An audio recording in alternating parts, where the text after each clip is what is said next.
નમસ્કાર દર્શક મિત્રો, આજે શ્રાવણ વદ અષ્ટમી એટલે કે ભગવાન શ્રી કૃષ્ણનો જન્મોત્સવ અને દેશભરમાં આજે કૃષ્ણ જન્મોત્સવ ધામધૂમપૂર્વક કે જે ઉજવવાનો છે અને સાથે જ આજે અને આવતીકાલે એટલે 2 દિવસ સમગ્ર વાતાવરણ કે જે કૃષ્ણમય ખાસ કરીને બનતું હોય છે. અને આ દિવસની આપણે વાત કરીએ તો તમામ કૃષ્ણ ભક્તો આતુરતાથી રાહ જોતા મંદિરોની આપણે વાત કરીએ તો ત્યાં એક પ્રકારે આનંદિત માહોલ હોય છે, ઉત્સાહનો માહોલ હોય છે.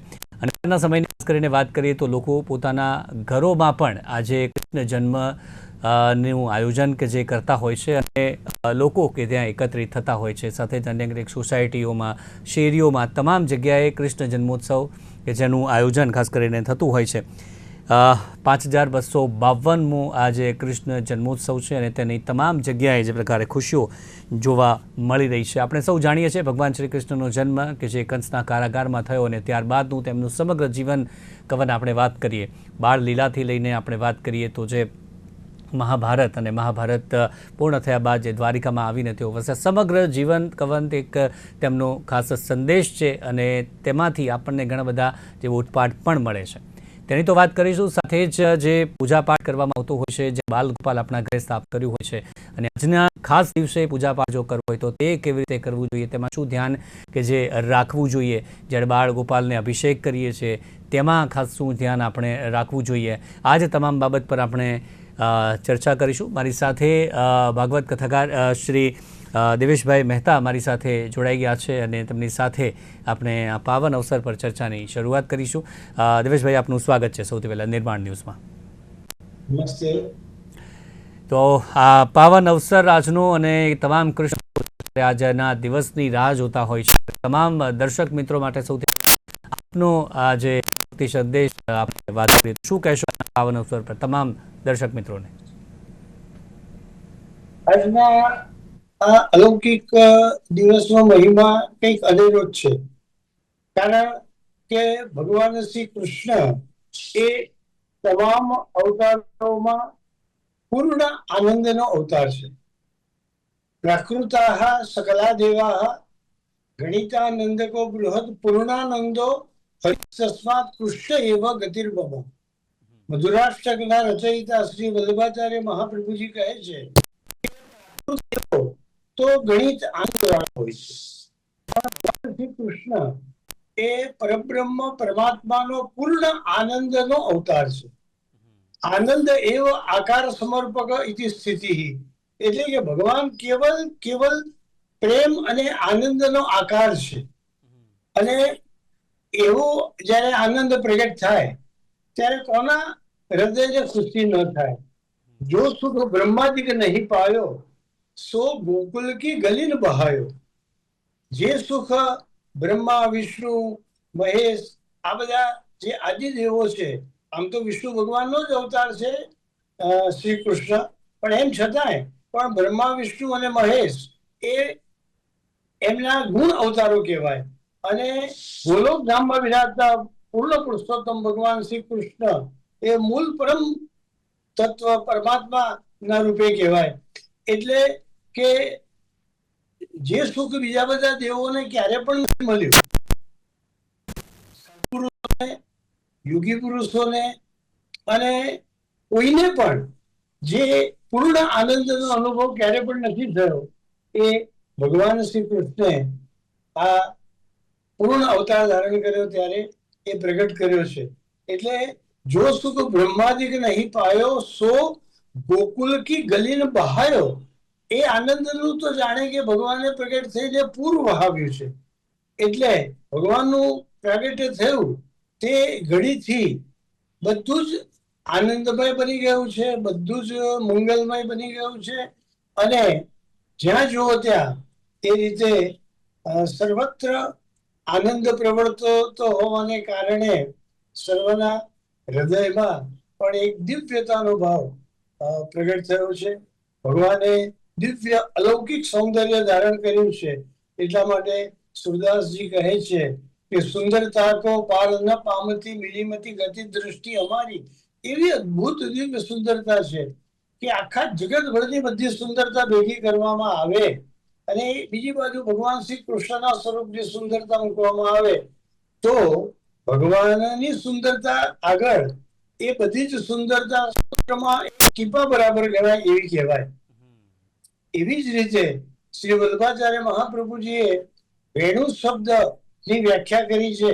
એમાં પણ કહ્યું છે કે વશ્ચ ઈશ્ચ ઇતિ વયોવ્યત અનુપેક્ષયા, કે 3 પ્રકારના આનંદ એમણે બતાવ્યા. એક ભૌતિક વિષયોનો આનંદ, વિષયાનંદ.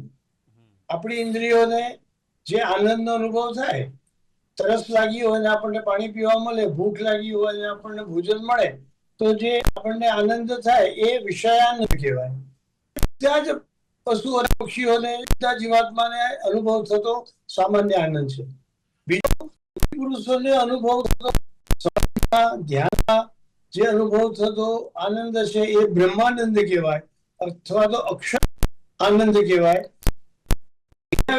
શ્રી વલ્લભાચાર્ય કહે છે કે ભગવાન શ્રી કૃષ્ણએ વેણુમાં જે આનંદ પ્રગટ કર્યો, અથવા પોતાના સ્વરૂપ દ્વારા જે આનંદ એમણે, સ્વરૂપ સૌંદર્ય દ્વારા એમણે જે આનંદ પ્રગટ કર્યો, એની આગળ આ વશ્ચ ઈશ્ચ ઇતિ વયૌ, એટલે કે વિષયાનંદ અને બ્રહ્માનંદ એ બ્રહ્માંડમાં એક રચકણ બરાબર થઈ જાય.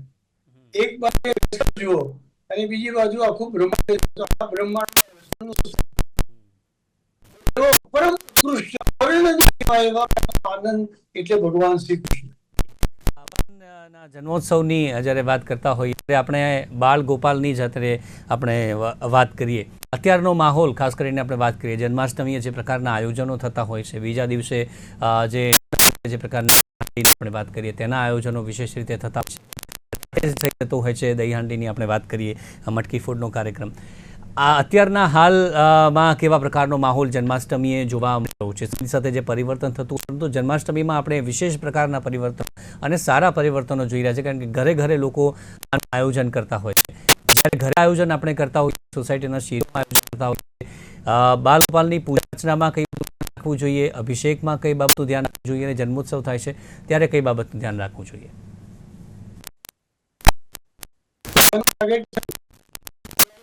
પ્રકારનો આનંદ અનુભવ થયો, નંદ ઘેર આનંદ ભયો જય કનૈયા લાલ કી, એ હંમેશા આવે છે.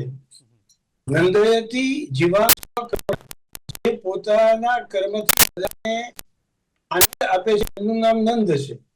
જે પોતે આનંદ આપનારા છે, ભગવાન સ્વયં પ્રગટ થયા છે. તમારા આનંદ હશે તો તમે બીજા કોઈ આનંદ આપી શકશો.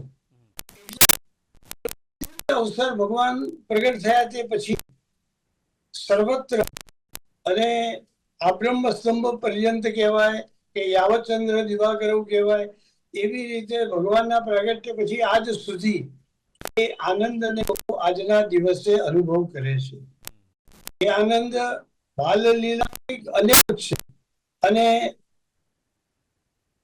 આપણા ભગવાન બાળ સ્વરૂપે બધા ભક્તોને છે. શ્રીમદ ભગવદ ગીતામાં પણ ભગવાન શ્રી કૃષ્ણ કે તસ્યાહમ સુલભમ પાર્થ નિત્ય યુક્તસ્ય યોગિના, ભાવથી મારી સાથે જોડાય છે કે પછી કોઈ પ્રકારે એ થોડા સમય પૂરતી પણ મારી પૂજા કરવા માટે, મારી અર્ચના કરવા માટે એ પોતાના મનને પોતાની સાથે જોડે છે, ત્યારે એમને હું સુલભ બની જાઉં છું. તસ્યાહમ સુલભમ, આમ જોવા જઈએ તો ભગવાનને પ્રાપ્ત કરવા બહુ દુર્લભ છે, પણ આપણા ભગવાન એ એમાં જો ખરેખર ભક્તિભાવ હોય, અથવા તો વ્રત ભૂમિમાં જેવો માહોલ હતો એવો માહોલ જો આપણે પણ આપણા ઘરમાં જો ઉભો કર્યો હોય, આપણા હૃદયમાં આપણે ઉત્પન્ન કર્યો હોય, તો ચોક્કસપણે આપણા પ્રાગટ્ય થાય. આપણા આત્મામાં પણ ભગવાન શ્રી કૃષ્ણના દિવ્ય તત્વનો આવિર્ભાવ થાય. આપણા ઘરમાં બિરાજતા ભગવાન હોય, મૂર્તિ હોય, કોઈ સ્વરૂપ હોય, તો એના થકી પણ આપણને ભગવાનના દિવ્ય સ્વરૂપની ઝાંખી થઈ શકે. આ એવો દિવ્ય અવસર છે. એના માટે આપણે કૃષ્ણ સેવા સદા કાર્ય, કૃષ્ણ ભગવાનની હંમેશા સેવા કરવી, પૂજા કરવી, પણ એમાં માનસી સાપરામતા, પણ એમાં આપણે બધી ભૌતિક વસ્તુઓ ભગવાનને અર્પણ કરીએ એ તો બરાબર છે, પણ આપણું મન, આપણી બુદ્ધિ જો આપણે ભગવાનને અર્પણ કરીએ તો ભગવાનને વધારે પસંદ આવશે. ગીતામાં ભગવાન ભક્તિ યોગ અધ્યાયમાં કહે છે, અદ્વેષ્ટા સર્વભૂતાનાં મૈત્રઃ કર્ણ એવ ચ નિર્મમો નિરહંકારઃ સમ દુઃખ સુખ ક્ષમી સંતુષ્ટઃ સતતમ યોગી યતાત્મા દૃઢ નિશ્ચયઃ મય્યર્પિત મનો બુદ્ધિ યો મદ ભક્ત સ મે પ્રિય. ભગવાન કહે છે કે જે કોઈનો દ્વેષ ન કરે, જે લક્ષણો બતાવે છે બધા લક્ષણો બહુ જીવનમાં ઉતારવા જેવા છે. આ લક્ષણો જો જીવનમાં ઉતારેલા હોય તો આપણે ભગવાનને પ્રિય બનીએ. ભગવાન કહે છે કે જે કોઈનો દ્વેષ ન કરતો હોય, જે બધાની સાથે મૈત્રી ભાવ રાખતો હોય, જેના હૃદયમાં દયા ને કરુણા હોય, જે મમત્વ વિનાનો હોય, અભિમાન અહંકાર વિનાનો હોય, સુખ અને દુઃખને સમાન રીતે સહન કરવાની ક્ષમતા વાળો હોય, જે આવી મળે તેમાં સંતોષ રાખનારો, પ્રસન્નતાનો અનુભવ કરનારો હોય, સતત પરમાત્માની સાથે યોગ સાધીને રહેનાર હોય, એવો જેનો આત્મા ભગવાનને પ્રાપ્ત કરવા માટે દ્રઢ નિશ્ચય વાળો છે, એવો જે મારો ભક્ત છે એ મને પ્રિય છે. ભક્તિમાન મેં પ્રિયો ન રહ્યો, જે ભક્તિ વાળો છે મને પ્રિય છે. એટલે તમે પત્રમ પુષ્પમ ફલમ તોયમ યો મે ભક્ત્યા પ્રયચ્છતિ. 9મા અધ્યાયમાં ભગવાન શ્રીમદ ભગવદ ગીતામાં કહે છે કે કોઈ મને પત્ર અર્પણ કરે, પુષ્પ અર્પણ કરે, કંઈ પણ અર્પણ કરે, અરે જળ અર્પણ કરે, એનાથી જે બને અર્પણ કરે, પણ ભક્ત્યા ભક્તિપૂર્વક મને અર્પણ કરે તો તદહમ ભક્તિ પરતો અસ્નામી પ્રયત્નાત્મના. તો જો એને પ્રેમથી અને ભક્તિથી મને અર્પણ કરેલું હશે તો હું એને ચોક્કસ સ્વીકારું છું, એ વસ્તુને હું ચોક્કસ આરોગું છું. એટલા જ માટે તો વિદુરજીના પત્ની ભૂલમાં ભગવાનને કેળાને બદલે કેળાના છોતરા ખવડાવવા લાગી ગયા તો ભગવાને ફરિયાદ ના કરી કે તમે મને છોતરા કેમ ખવડાવો છો. એ તો પ્રેમથી આરોગવા લાગી ગયા હતા, કોઈને ખબર ના પડે. પણ એ ગાળામાં વિદુરજી આવી ગયા, એમણે પોતાની આંખે જોયું કે મારી પત્ની કૃષ્ણને કેળાને બદલે છોતરા ખવડાવી રહી છે, એટલે ઠપકો આપવા લાગ્યા એમની પત્નીને કે આ શું કરે છે તું, કેળાને બદલે છોતરા કેમ ખવડાવે છે. ત્યારે એનું ધ્યાન ગયું. વિદુરજીએ કૃષ્ણને પૂછ્યું કે મારી પત્ની તો ભાન ભૂલેલી હતી, એને તો તમને છોતરા ખવડાવ્યા, પણ તમારે તો કેવું હતું કે તું મને છોતરા કેમ ખવડાવે છે. તો ભગવાન કહે છે કે વિદુર સાચું કહું, એટલા પ્રેમથી, એટલા ભક્તિભાવથી એને મને છોતરા ખવડાવ્યા ને તો એમાં પણ મને એટલો બધો સ્વાદ આવ્યો, જેમ એને ખ્યાલ ના રહ્યો કે એ શું ખવડાવે છે, એમ મને પણ ખ્યાલ ના રહ્યો કે હું શું ખાઉં છું. મને પણ એમાં જાણે કેળા ખાતો હોય એવો સ્વાદ આવે. તો તમે પ્રેમથી પ્રભુને કંઈ પણ અર્પણ કરો તો એ પ્રભુને સ્વીકાર્ય છે, પ્રભુ એને નરમુથી આરોગે છે. બાળલીલાની આપણે વાત કરીએ તો પ્રભુની જે બાળલીલા છે એમાંથી કઈ એક બે જે બાળલીલા અત્યારે આપણે ચર્ચા કરીએ કે તમારા મા બાપે સાથે જે બાળકો છે તેમણે પણ એમાંથી ખાસ જે સંદેશ છે તે અત્યારના સમય માટે ખાસ યોગ્ય પ્રમાણમાં લેવા જ જોઈએ. ભગવાનની બાળલીલાઓ એ અવર્ણનીય કહેવાય, અલૌકિક કહેવાય એવા પ્રકારની છે. અને એમાં પણ કોઈ પણ સ્થિતિમાં આનંદ રહેવું, કોઈ પણ સ્થિતિમાં બધાની સાથે જોડાયેલા રહેવું, અને બાલ્યાવસ્થા કે પછી જીવનની આગળની કોઈ પણ અવસ્થા આવે એમાં પણ પ્રસન્ન ચિત્તતા રાખવી, એ ગુણ, અને બધાએ હળી મળીને ભેગા મળી અને જીવનને પ્રેમમય અને આનંદમય રીતે જીવવું. દાખલા તરીકે ભગવાન ગાયો ચરાવવા જાય ત્યારે બધા સખાઓને સાથે લઈને જાય. ભગવાન વન ભોજન કરે ત્યારે પણ બધા સખાઓ એમના ઘેરથી જે લઈને આવ્યા હોય એ બધી જ વસ્તુઓ પ્રેમથી આરોગે. તો આપણે ત્યાં જે બધાએ કૌટુંબિક ભાવ રાખવો, બધાએ એકબીજાને માટે સંપ રાખવો, ઐક્યની ભાવના રાખવી, એ સંદેશો ભગવાનમાંથી આપણે લેવા જેવો છે.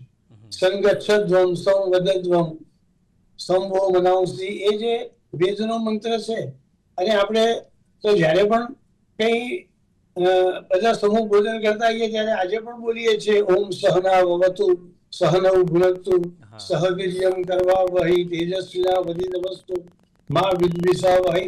તો એ ભાવના ભગવાને બધા સખાઓની સાથે રહીને ખૂબ સારી રીતે આપણને પોતે જીવીને બતાવી છે. ભગવાન ગીતામાં કહે છે કે જે મહાપુરુષો છે કે જે કુટુંબમાં કે સમાજમાં અગ્રગણ્ય સ્થાને છે, એમણે માત્ર વિચારો કે શબ્દોથી ઉપદેશ આપીને રહેવાનું નથી, પણ એમણે જે વિચારો છે સારા એને પોતાના જીવનમાં ઉતારવાના પણ છે. વિચાર સાથે આચાર પણ છે. એટલે ગીતામાં જ ભગવાન કહે છે કે યદ્યદા ચરતિ શ્રેષ્ઠ તત્ત દેવેતરો જનઃ સંયત પ્રમાણમ કુરુતે લોક સદ્દનુ વર્તતે. જે શ્રેષ્ઠ મનુષ્ય છે, ઉત્તમ મનુષ્ય છે, એ જેવું કર્મ કરે છે એને બીજા લોકો અનુસરે છે, બીજા એને આદર્શ બનાવે છે. એટલે જે મહાપુરુષો છે એમણે સારા વિચારો તો જગતને આપવા, પણ એને પોતાના જીવનમાં જીવી પણ બતાવવા. તો ભગવાન શ્રી કૃષ્ણે એ જીવી બતાવ્યા છે. ડગલે ને પગલે એમણે પોતાના જીવનમાં ધર્મ જ્યાં છે ત્યાં એને સમર્થન કર્યું છે. જ્યાં ધર્મ છે ત્યાં વિજય છે. યત્ર યોગેશ્વર કૃષ્ણો યત્ર પાર્થો ધનુર્ધર તત્ર શ્રી વિજયો ભૂતિ ધ્રુવા નીતિમતિર મોમયમ. ગીતા છેલ્લા શ્લોકમાં કહ્યું છે કે જ્યાં ભગવાન શ્રી કૃષ્ણ છે, જ્યાં અર્જુન છે, ત્યાં તમામ પ્રકારનું સૌભાગ્ય છે, ઐશ્વર્ય છે, લક્ષ્મી છે, ત્યાં કલ્યાણ છે, સર્વનું કલ્યાણ પણ ત્યાં છે. એટલે જો તમે એકબીજાની સાથે હળી મળીને જીવન જીવો, એકબીજાની તમે સમસ્યાને સમજો, એના પરિપૂરક બનો અને તમે પ્રસન્ન ચિત્તતા છે, સંતોષ છે, શાંતિ છે, આ બધા ગુણો જીવનમાં ધારણ કરી રાખો તો તમને સુખ મળશે.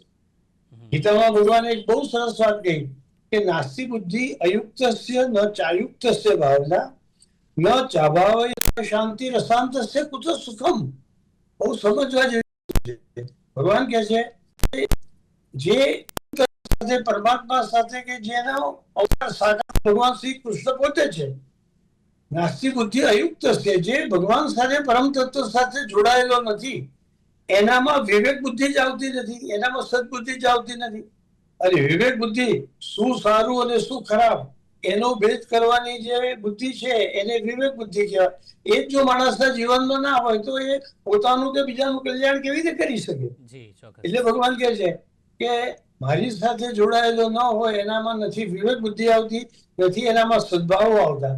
જેના જીવનમાં સદભાવો નથી હોતા એના જીવનમાં શાંતિ હોતી નથી, અને જેના જીવનમાં શાંતિ નથી હોતી એના જીવનમાં સુખ ક્યાંથી આવે? બધા એટલે જો જીવનમાં સુખ પ્રાપ્ત કરવું હોય તો આપણા જીવનમાં સદભાવો રાખવા જોઈએ.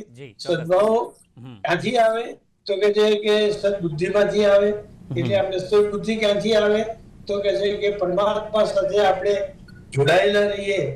આપણા સદગ્રંથો છે, સદગુરુ છે, એ બધાની સાથે આપણે જોડાયેલા રહીએ તો આપણને સદબુદ્ધિ આવે, વિવેક બુદ્ધિ આવે, અને તો આપણું કલ્યાણ થઈ શકે.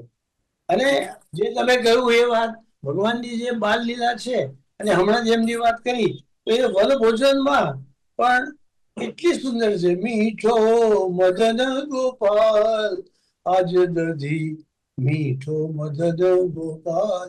ભોજન કરવા માટે ગયા છે અને ભગવાન દરેક સખાઓને એમને આપેલી વસ્તુ તો આરોગ્ય છે, પણ ભગવાન પોતાના હાથથી બધાને દહીં ખવડાવે છે.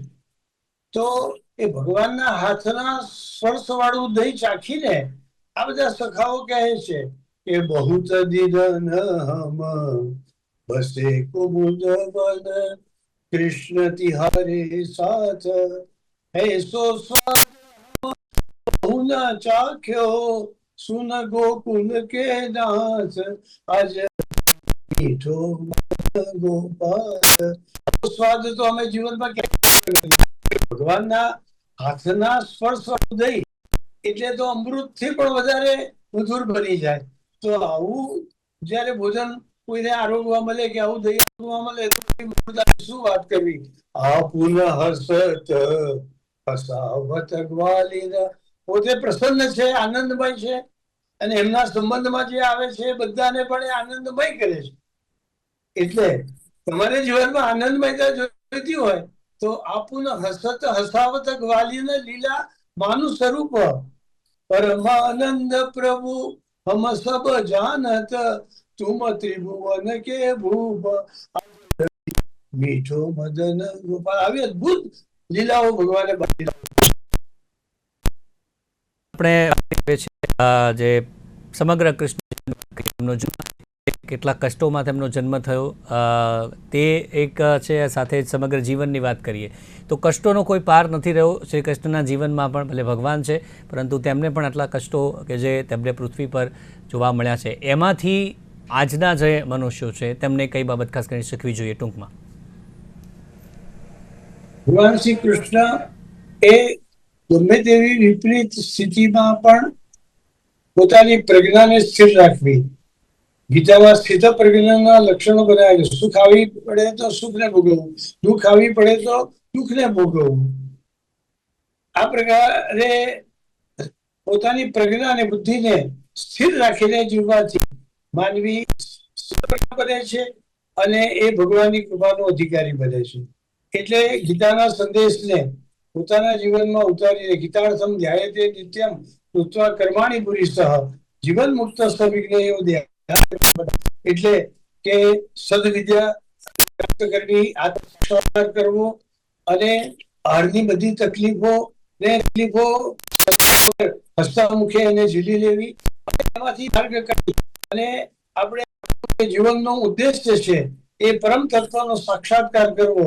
એ આજના જન્માષ્ટમીના દિવસે આપણે પરમ તત્વ જે દિવસે પ્રગટ થયા ભગવાન, એ દિવસે એ દિવ્ય ચેતના પણ ફરી આવિર્ભૂત થાય છે. તો ભગવાનની આવિર્ભૂત થયેલી આ દિવ્ય ચેતનાને આજે આપણે આપણા હૃદયમાં ઉતારીએ, આપણા અંતઃકરણમાં એને આપણે કાયમના માટે સ્થિર કરીએ કે જેથી કરીને આપણું જીવન કલ્યાણકારી બને, મંગલકારી બને અને પરમાત્માની કૃપાના આપણે સર્વત્ર અધિકારી બની સર્વને આપણે સુખ આપનારા બનીએ.